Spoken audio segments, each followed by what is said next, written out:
Good afternoon. A Sydney council has shut down an Islamic centre linked to controversial preacher Wissam Haddad. He and the Al Medina Dawah Centre in Bankstown have been associated with one of the alleged Bondi gunmen, Naveed Akram. To send a message to those who are intent on putting hate in people's heart or spreading racism in our community, that they will be met with the full force of the law, and that's exactly what's happened today. Later this hour, reporter Eddie Meyer has the latest on the state government's gun and hate speech reforms, expected to become law soon. Bondi is getting back to business as usual, but the horror of last Sunday's terror attack is still front of mind for restaurants and cafe owners along the famous beach. More from Damien Ryan. The festive season, the summer in full swing. It's why Bondi Beach is so iconic. And right now, business should be booming, but sadly, it's struggling. When the shooting erupted, bars and cafes along the strip became safe havens, people running, scrambling for their lives to take refuge. Two of the cafes that offered it was the Depot and the Lamrock Cafe. And the fear in people's faces coming into the shop and into my cool room and in the toilets and tripping over the footpath there and just tripping on the footpath running and actually just running. I've got footage that people are just running in 2 seconds, the place is empty.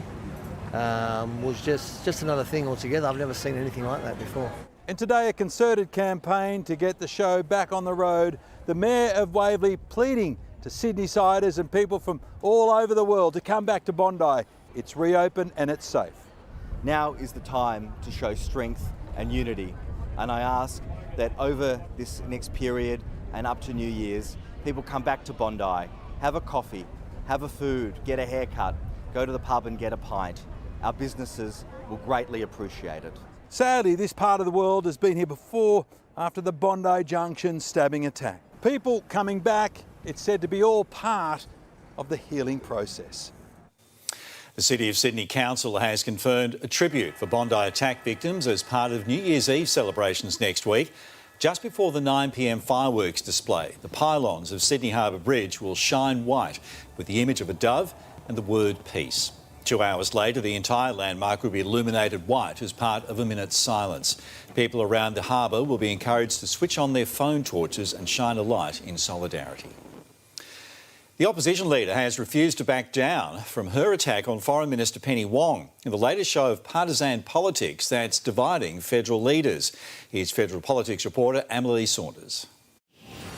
The lack of bipartisanship over the past week between Labor and the coalition was on full display yesterday. The opposition leader singling out Penny Wong for her comments on ABC radio, suggesting the temperature needs to be taken down. I didn't see Penny Wong attend a single funeral. I haven't seen Penny Wong shed a single tear. Asked about that reaction this morning, the opposition leader doubled down as one government minister labelled it disgusting. I make no apology for my passion on that occasion and my ongoing passion for Australians, for Jewish Australians, and for this hideous act of terrorism. People will judge whether Susan Lee and others have been engaging in bipartisanship. This is all part of an ongoing divide we are seeing at a federal level that could also extend to the government's proposed gun reforms, despite polling in 9 newspapers showing 76% of Australians do want to see gun laws toughened. There is goodwill still across all jurisdictions, and I think that's because it's backed so strongly by the Australian people. The real problem is not guns, it's extreme Islamic behaviour. The Home Affairs Minister did release new details today on what will be in the federal legislation, including the new gun buyback scheme, greater intelligence sharing, import controls and offences related to 3D printed firearms. Breaking news now from Sydney's west. Dozens of firefighters are right now battling a blaze at Mount Druitt. Thick plumes of smoke you can see there coming from the home on Paul Street. One firefighter has minor injuries. A teenager has been winched to safety after falling 5 metres down a cliff and injuring his leg on Victoria's Mornington Peninsula. Amber Johnson has those details. Well, this part of the Victorian coastline is incredibly steep and unforgiving, but the biggest challenge for rescue crews today were these strong winds. The teenager was walking along the cliff face about 10:30 this morning with friends when he lost his footing and fell 5 metres. Crews found him stranded on a steep rock wall, unable to move, with a broken leg. What followed was a painstaking mission to rescue the teenager over several tense hours as his friends watched on, comforted by rescue crews. A paramedic was lowered down to give the boy immediate first aid, and then specialist crews moved in to winch him to safety in a landscape known for being harsh and relentless. Quite rugged, a lot of rock, a lot of sandy, brittle, surfaces that are in that location as well. So quite easy for someone to trip over and fall off the cliff. As soon as the teenager was winched to safety, he was flown to hospital, which is where he remains this afternoon, receiving treatment for that broken leg, with rescue crews telling us it could have been so much worse. You're watching Nine's Afternoon News. When we return, police make an arrest over a motel fire in Melbourne's west. Laser beams and hypersonic weapons, Donald Trump's fresh Navy edition, and he's named it after himself. 70s sensation Barry Manilow to undergo surgery for lung cancer. Slow down, the message from police as drivers take to the road this festive season. And later, we head to Sydney's famous fish markets for its final 36-hour marathon. A man's been arrested after a fire at a motel in Footscray in Melbourne's west early this morning. Emergency crews were called to reports of the blaze in one of the motel rooms on Geelong Road about 4:30. 2 thieves had tried to steal the joy out of Christmas after robbing a toy shop in Victoria's southwest. For the details, here's Jack Ward. This is the work of a Christmas Grinch, leaving a Colac toy store out of pocket and without stock at their busiest time of year. CCTV caught 2 men breaking into the small business around 4 a.m. on Sunday morning before helping themselves to shelves of Lego. Armed with torches, the alleged offenders showed little festive spirit as they filled their arms with $3,000 worth of plastic bricks. Fumbling as they ran back out onto the regional town's main street with their loot. Police say the men were also spotted inside the store the day before, possibly scoping out what to take. A little bit of a kick in the guts. This time of year you can't replace that stock, so we've got to try and recover the best we can.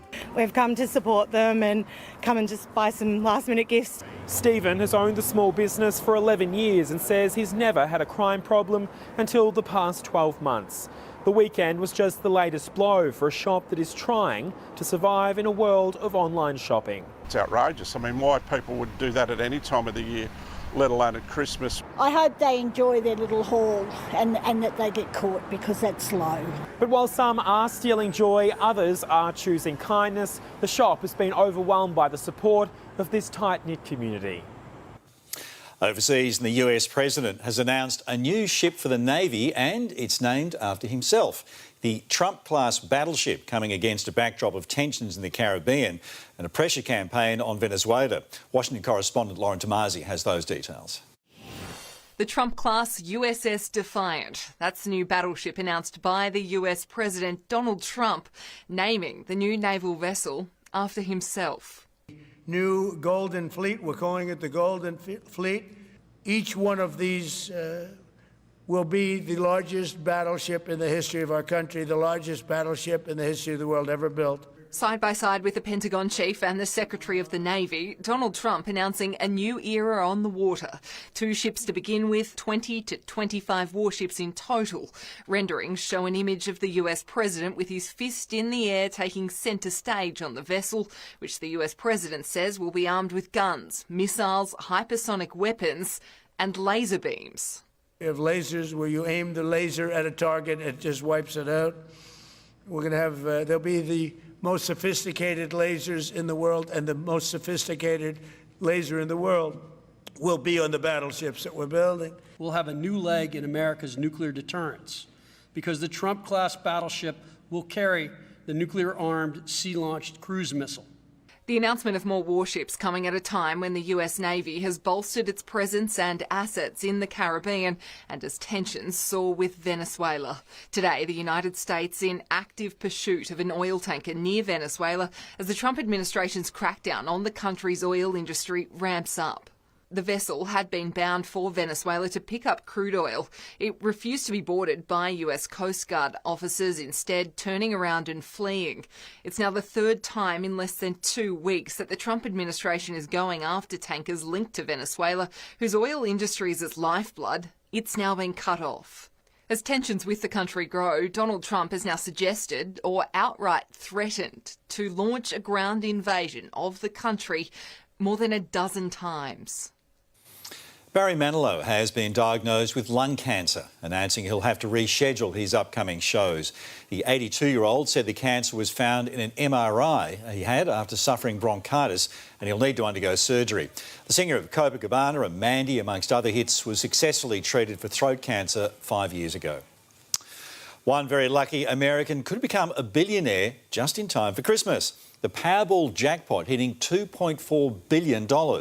The winner can opt for a lump sum payment of around $730 million or go for the drip feeding option, which gives them the full amount over 29 years. The odds of winning it, 1 in 292 million.